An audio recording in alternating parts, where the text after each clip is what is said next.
Motorsport Radio. The Superbike Show on Motorsport Radio. And also joining us on the phone, and we're so delighted that he is here. Please welcome Glenn Irwin. Hello, Glenn. How you doing? How are you? Thanks for having me on the show. No problem. You're more than welcome to be here on the show. You're here live on Motorsport Radio. I think you're making your Motorsport Radio debut, so welcome again for that. And Kiko, as ever, has a whole bag of questions for you, Glenn. So I hope you're prepared for this. Yeah, I'm ready. Get far ahead. Get them out there.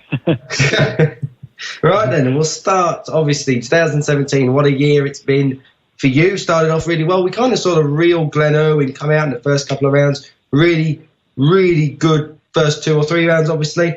So how's your season been so far? Now you look back on it, now it's all done. 2017, the highlights of it, what would you class as they? What have they been? I think the highlights are quite easy to pick, as they all jump out. We all race motorbikes to win, and I got my first British Superbike win at Silverstone, and I won the Northwest 200, and I also won the Sunflower Trophy with we had some good opposition at that. So we also had a number of podiums prior to the injury as well in British Superbikes. So we've still got Macau to go as well. So hopefully that can be another victory in another arena as well. Absolutely. Like you just said, what was it like to win your first British Superbike race? Because your injuries, will come on to them a little bit later, but your injuries this year have been really difficult.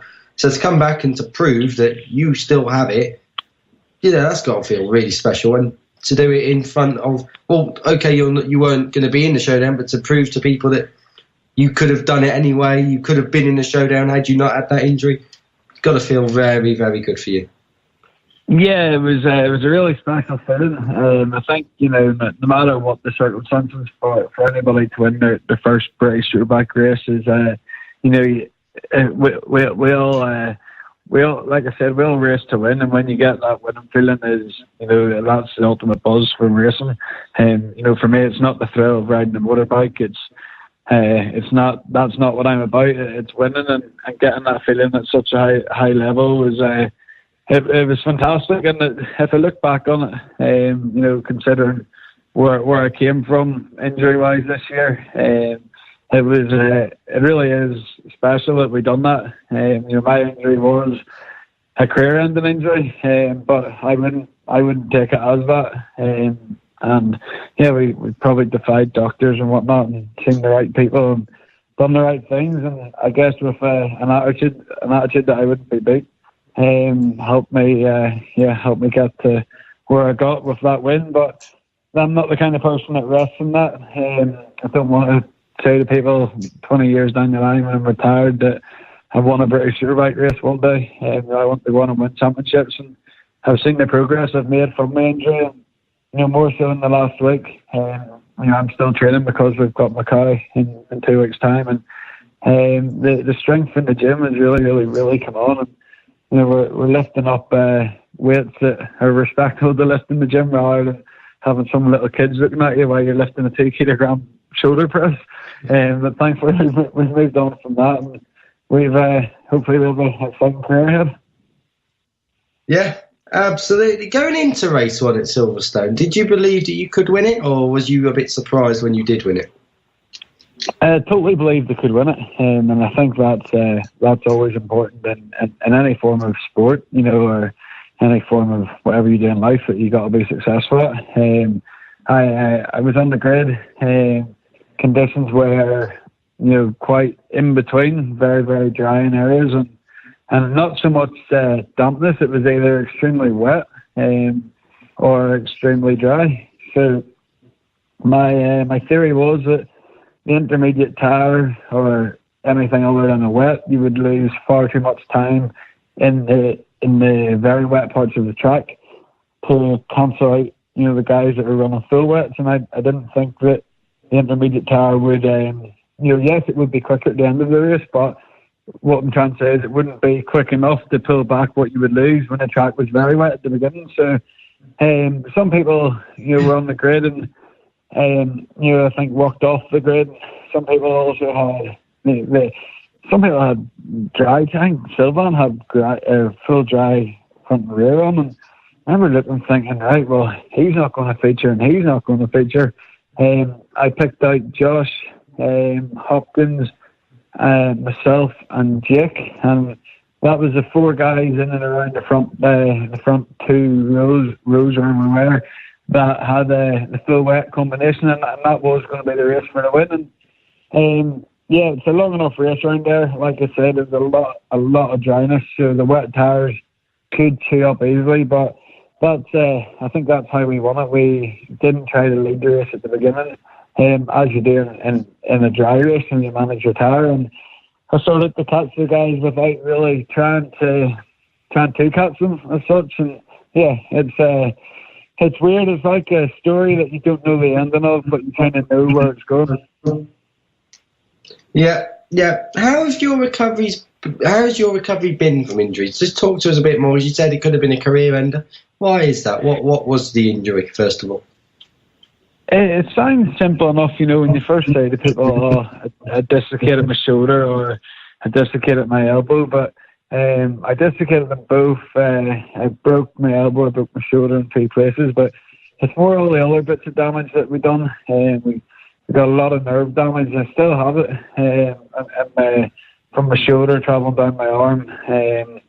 Have a lot of ligament damage and things, so that's where my weakness has been. It's only now that the strength is beginning to come back, but if you're to tense your bicep, you can feel it, the bicep, and that's tense, or your tricep. Whereas with me, there's no connection from my brain to my bicep. It's really weird. I certainly wouldn't want to be showing off my guns, put it like that. I find it hard to even do that, if I'm being honest. But in terms of general strength, it is coming back, on a whole, and on the bike it's came back enough to where I don't believe it's affecting me. I think my style's still a little bit, I'm not hanging off the bike to the left hand side as much because I am weaker when I'm in that position, but it's really, really making great progress, and we'll be 100% fine for 2018. Great to hear that you will be back, of course, but to go back to another highlight of 2017, probably one of my favourites across all categories of motorcycle racing this year, the Northwest 200. What was that like to win that race in probably what was the best Northwest 200 I think we've ever seen in the last 25 years?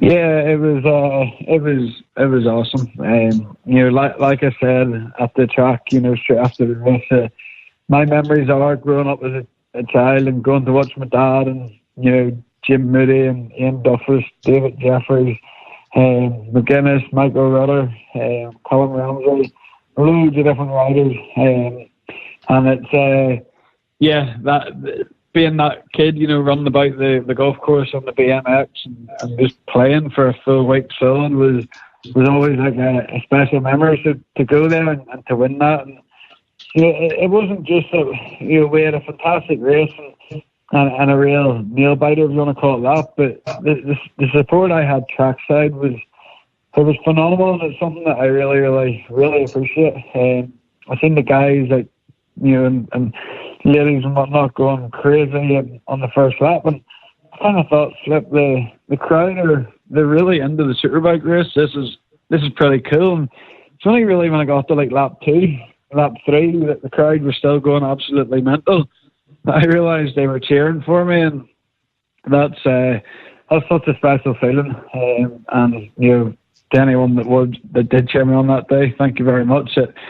It probably gave me that extra little bit of motivation to win that race, and we won it. To be fair, I always did feel in control. Hutchie and Alistair pushed me hard. I actually spoke about that the other day. We were talking about Hutchie and what he's been through, and you got to give him a lot of respect because I'm racing superbikes week in, week out, and Alistair's had a very strong short circuit career in recent years, and to be fair, Ian has too, but for him to be mixing it, with with us, especially after all his injuries. I thought was a real credit to him, and it's been a real shame of how it went for him in the months to come as well. So he'll be back. He will, yeah. Just talk us through the last half a lap of the final lap of the Northwest 200. You know, you was leading into Metropole, you was beaten into Church. Everyone thought Alistair Seeley had it wrapped up because he's so good along the coast road. And then you come along and you beat him down into the chicane and hold it. I mean, what an experience. And the crowd as well, like you say. We could hear him over the bike from the telly, so it must have been incredible. Yeah, it was cool. The last half a lap, I obviously led at Coleraine, which is after the big long straight. So I thought, right, we're still in the lead. I'm sure somebody's going to swing past me somewhere here. I was leading back to Portrush, and it's real funny. There was two guys sitting on a gate into a field, and every lap I was looking at them about 160 miles an hour, and like giving them like a stare, to show that I'm having a lot of fun here too. And on the last lap, I actually forgot to look at them. It's how it's mad how focused that you become when it really matters. So yeah, that's one of my memories from the last lap, that after I went past that I forgot. But coming down to Portrush with the lead, and I felt really, really, really strong on the coast road, and I could see a back marker in the distance as we were coming down towards Metropole. I was beginning to think, no, please, I'm going to catch you at the wrong place. And I'm not the kind of person that would do, anything stupid on anybody on a road race, and obviously back markers included. So I'm seeing this guy and I'm thinking, oh, no, what am I going to have to do here? And yeah, I hesitated quite a lot, and I finally picked that I would go around him, but Alistair was very committed. Tell us what happened after that when you were chasing Alistair Seeley along the coast road. Yeah, so fair play to Alistair.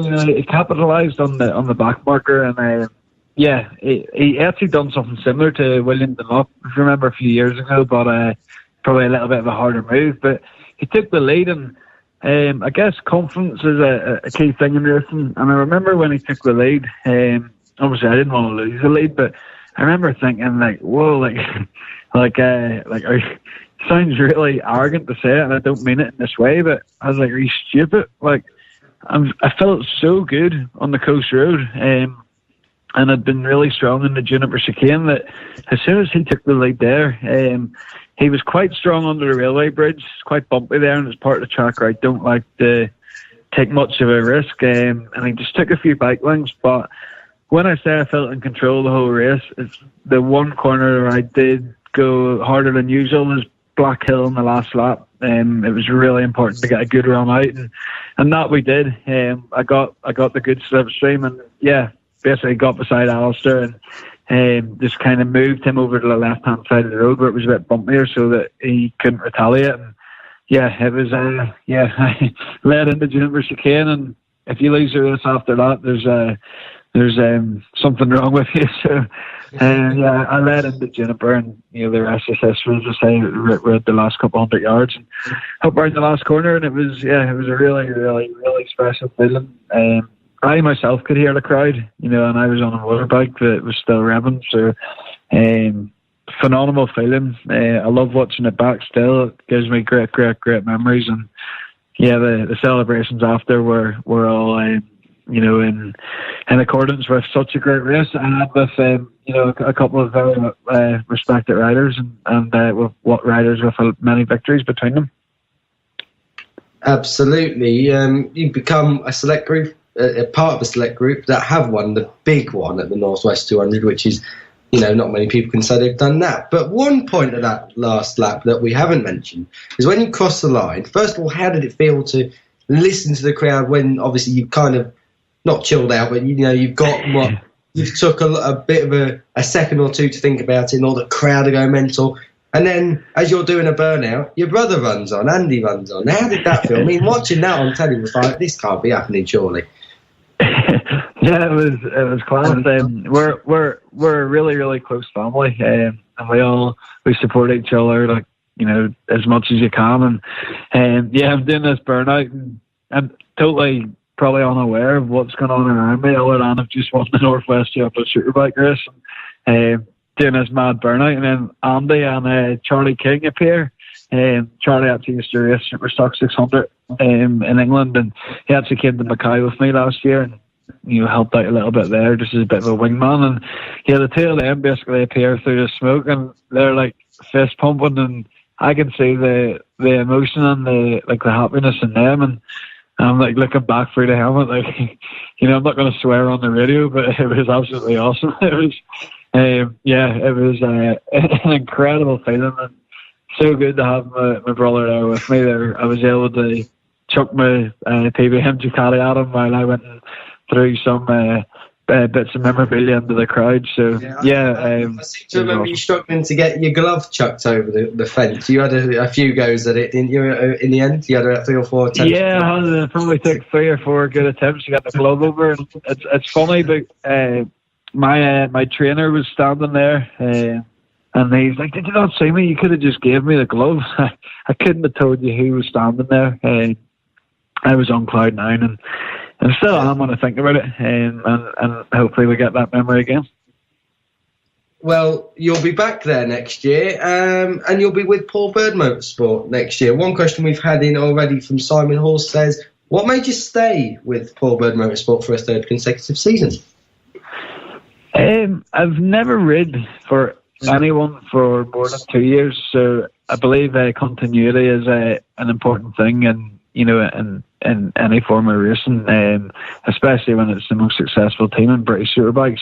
There's a number of reasons why I stayed. Obviously, I did have a lot of interest from other teams, which just as a person, that's nice. I didn't use it as a leverage, or X is offering me this, can you give me that? That's not my game. I'm quite straight up. I speak my mind. So does Paul, and it's quite funny. We actually get on quite well. Sometimes you think, two people with that kind of mindset, how does it work? But it does. But to answer your question, it's a factory Ducati team. It's a team that I believe this year has really, really understood me a lot more. And my side of the garage is knows how to fire me up now, and what works for Glenn, and I believe I'm getting that from them. So, results-wise, everything was going really, really good until our injury, which probably ruined, a minimum showdown. And we came back, and we did have a tough time, and I'll be the first to admit it. The injury probably didn't hold me back as much in the later rounds as I was myself. I just wasn't in a great place, to be truthfully honest. I took the whole thing quite bad, how you could go from such a high to, suddenly like a rock bottom in terms of where I was in myself. And we dug deep and salvaged the 7-foot bronze, and went a little bit stronger at the Sunflower with the win there. So the team have stuck by me, that's one thing for sure. But I also believe I've showed enough to earn that 3rd year, and it's nice that the Paul's rewarded me with that.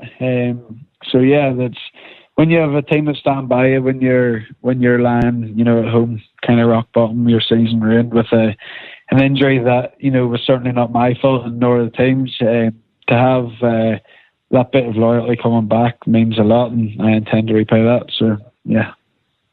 What was it like to be part of the Paul Bird Motorsport team when Shane Byrne kind of turned it all around in the last race of the day, or the last weekend of the year, when he took that British Superbike victory? It's like, since you've come in, they've won 2 championships, but it's not been you who's winning them, so it's got to be more for you. But what does it feel to be part of the winning team in British Superbikes? Yeah, look, it's I'm lucky I have a good relationship with Shaky. Obviously, I would prefer to be the guy winning the championship, but that day will come. I have no doubt about that, and it would be nice to be doing it under the Paul Bird banner. But yeah, obviously it was really nice. It makes a great vibe in the team, and it was probably helped as well. For me, if I had rubbish results and Shaky won it wouldn't have been cool. But we woke up a little bit at that last round, and like I said, we had a really strong 7th in race 2, and caught the likes of Brooksy and O'Halloran basically the whole second half of the race, and finished right behind Hickman at the line. So yeah, it was nice to be part of it, considering I had a more positive weekend after where we had been. So the boss man was happy, Shaky was happy. I know they all stayed on the Sunday night, and I did say if he won the championship, I would do the same. But we had that sunflower the following week, and yeah, we packed up the motorhome and drove to Northampton and booked ourselves a hotel for the night and chilled out with myself and my missus and my son Freddie. Oh, so, great twist. So it was a good end to the BSB season, but of course that's not the last race on your agenda. You said the Sunflower, but you've also got the Macau GP coming up. You went well there, very well there last season. What can we expect from you in Macau this season? As I always say, road racing's a funny one. Like you got to go out and practice, and you gotta get into it. You got to feel it, because it's not like British Superbikes or track racing where you can go out and force something to happen, because what can happen if you force something in road racing is obviously very, very not good. With one way of putting it. So I always say you got to go there, you got to suss it out, see how it's feeling, go and do qualifying, and if you're thereabouts, then for sure have a crack at winning it. Do I want to win it? Yes, certainly. Like I said, if I could win a Northwest, a Sunflower, a British Superbike race, and a Macau in the 1 year, it would mean I've won basically everything that I've entered in terms of a race of each of them. So that's certainly on my to-do list. I know the team want to win it, and so do I. So yeah, we've got really tough opposition there, but do I believe I can win it? I do. Will we see Glenn Irwin and Paul Bird Motorsport do any wild cards next year in World Superbikes at Donington Park, maybe? I don't think so. I think the team already have a lot of commitment. When you add in the lads doing the Northwest, and then also travelling to Sunflower and all our pre-season testing in Spain, and every round, like the boys have a life outside of racing as well as the us riders, and it's nice to have a weekend off here and there. Would I love the opportunity to do Donington? For sure. Our bikes aren't the same in terms of electronics, but Jake done it this year, and before Jake hit form as well is when he done it and proved quite competitive. Like, I do believe we could go and we could finish in the top 10 as it is, but it's that day will come, and that day will come when hopefully we're in that arena week in, week out. Absolutely. Obviously, that's got to be the end goal. What about, obviously, we've mentioned that you're going to the Macau and you've been at the Northwestern one. What about the Isle of Man TT? Is that on your agenda in the near future, maybe next year or the year after? You would not believe the amount of times I get asked this, but that's it. I'm sure I've asked you before. you have indeed, but I had a good.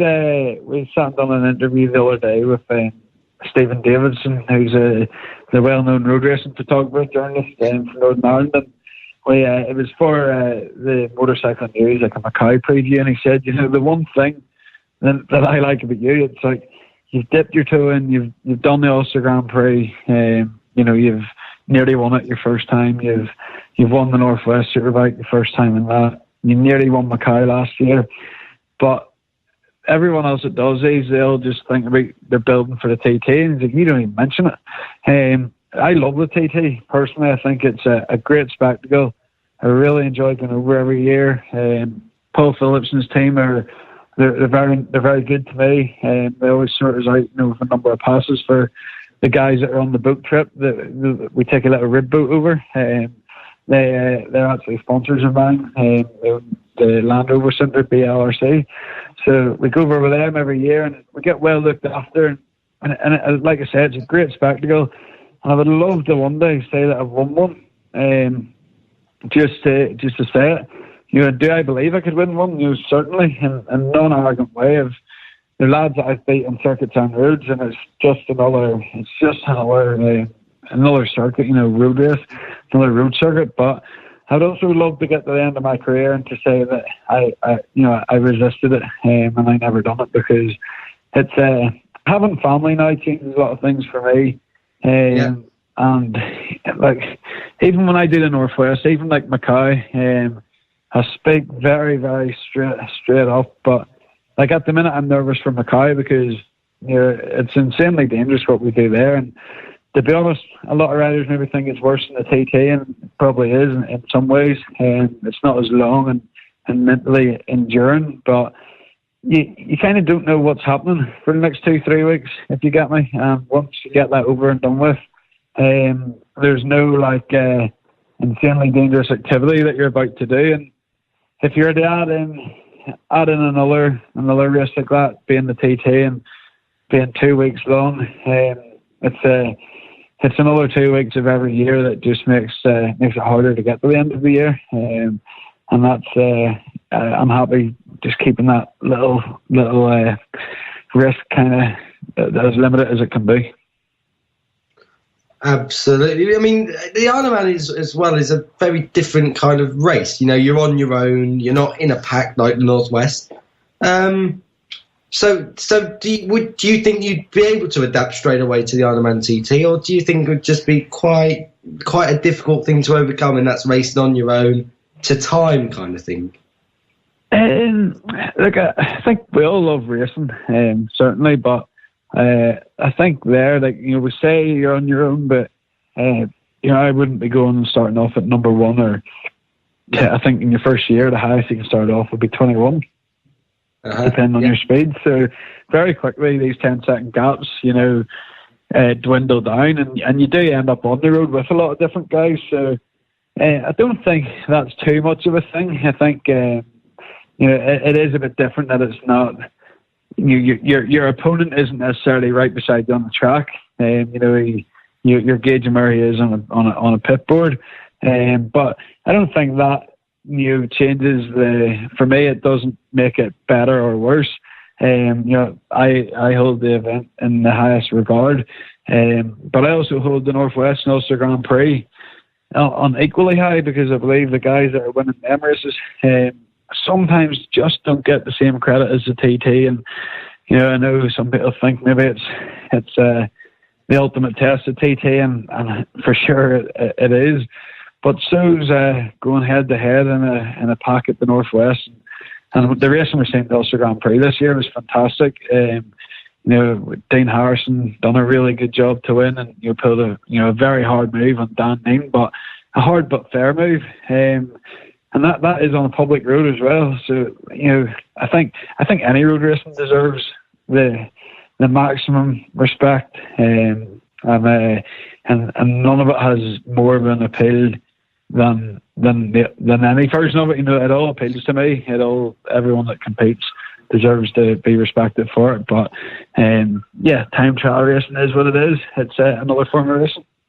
Exactly. I mean, I speak to a few people, and before it would have been the Northwest 200 is the warm-up event to the Ironman TT, but it is becoming its own kind of event now. It's becoming a real crowd pleaser, which is really good. Final question. I'm going to put it to you. I haven't actually got it planned, but we've spoke about both of them, your British Superbike, your first BSB win, and your first Northwest 200 win. And which one of them was a more special moment for you? I'm going to answer you very awkward. I could answer you quick and pick one, but I've again, I've said this a few times this year. When I won the Northwest, which I'd done before the Superbike race, it was like a great, it was like a sense of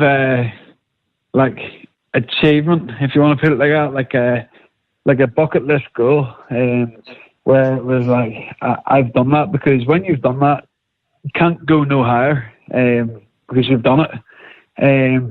Whereas when I won a British Superbike race, and when I've had good rides and seconds and thirds in BSB, to me it's like satisfaction, where right, we've done this now we can step it up a gear. Because winning the Northwest, it's not a championship. You've done it, you've won it. Whereas winning the BSB, there's 26 races in 1 year, and it gives you that belief that you can do that more and more. So in terms of satisfaction, the BSB for sure, because that's the ultimate test for me. The riders we're racing against are the top drawer, and to win against them is a real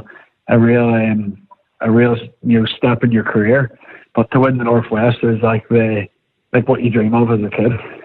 So two very different feelings, but two feelings that you couldn't get sick of, put it like that. Yeah, they're both the winning feeling. Just got one more question for you. It's not from me, excuse me. It's from Simon Hall. Have Ducati got any new parts for you in 2018 that you know of now? Well, not obviously the new Superbike will be coming out in 19, so development will slow down on our bike. Some people might be worried about that for next year. Will we fall behind? But certainly not. Our guys are already on the ball. We have swinging arms from Ducati that have been developed constantly, and we can also now go down our own route and maybe get swinging arms developed outside of that by our own people, and we could measure what they've done and build swinging arms in between. So yeah, we can basically further develop a further developed part as such. We've a couple of chassis components that arrive just through the year, and then we can maybe try to source an in between of that. We can get a little bit more power still. There's an exhaust. There's loads of things can still be done. It will slow down in the factory, but it won't stop. So yeah, we'll be fine. Our bike will be good enough, certainly. That's really good to hear. Obviously, you'll be back with Shaky next year, and you'll be back with the Paul Bird team next year. But I'm just going to check if there's been any more questions come in. I do not think there has been. It's been quite quiet as far as questions have gone tonight. No, that's it. So, Glenn, I'm going to let you get off. I think you was playing FIFA earlier, so I'll let you go back onto that. I've done the FIFA. I'm packing for we've actually got the end of season party this weekend with the championship winning party. So we're on a flight over tomorrow, and we'll head up. I'll catch up with the boss man tomorrow, and then we'll let the hair down on Saturday night, as I say. But yeah, just for everyone listening as well, thanks for tuning in, and if any of my sponsors are listening as well, and I did actually text a few. I texted Eddie from the Hill Trust, if he's listening, just a big thank you for everything he's done. And yeah, if anyone wants to go on and read the hill-trust.org, it's a great charity that are set up and they help me. So yeah, anybody else who's listening in, thank you very much for your help. I really appreciate it. Thank you very much, Glenn Irwin there. What a pleasure to talk to the Northwest 200 winner. Thank you. Amazing stuff. And yeah, thank you as well, Glenn, for coming on. And what a nice guy Kiko he is, isn't he? He's just, you could tell from that. I mean, I not yet ever had the chance to sort of interview him face to face at a BSB or anywhere else. But you can just tell from listening to him.